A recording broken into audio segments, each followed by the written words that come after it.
Also, the 11th match game in Moscow between Boris Gelfand and Vishy Anand was quite a short draw. For the second time, the world champion answered the move 1d4 with that grand old opening, the Nimzo Indian, named after the famous Latvian player Aaron Nimzovic. Basically, for the first time in this match, Anand managed to really surprise Gelfand in the opening with his 8th move, when the Israeli thought for 38 minutes on his answer. However, also in this game the queens were exchanged at an early stage and the resulting ending was equal. It was the busiest day so far in the Tretyakov Gallery, probably because of the match getting closer to its climax and the fact that it was a Saturday. For the first time, the 300 plus seats were not enough. One of the most experienced and most respected journalists around asked the following question. How do you evaluate from 0 to 10 the level of interest of your 11 games so far, being 0 not interesting at all and 10 extremely interesting? For me, it was very interesting. For you, you have to answer yourself. But, all the games were extremely interesting for me, and if we can as organizers, I think the interest in the world is unprecedented. I think the biggest in history, as far as I heard. There's so many people visited the internet. You can ask the organizers about the numbers, but the numbers are really shockingly big.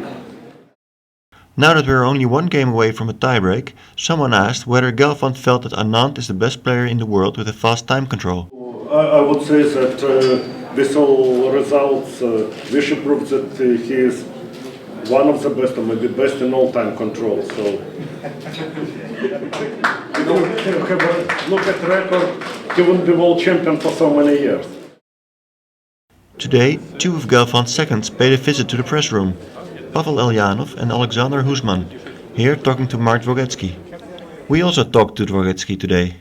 It's not too exciting for spectators, but no professional feels a great tension.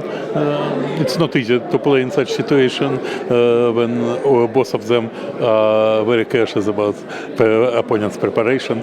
Both are trying to surprise opponent, but if you're surprised, of course, if somebody is surprised, of course, he try to be especially cautious and maybe don't risk too much. It's the reason why games are not so impressive. But it's absolutely understandable, and we cannot blame participants. And I believe that it would be better if they need to play time break.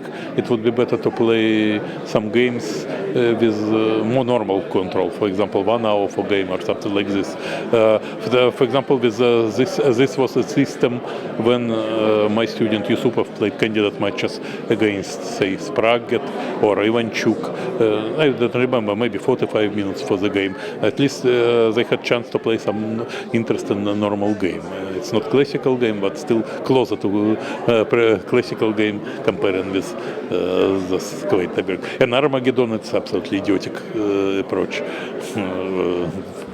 in my opinion.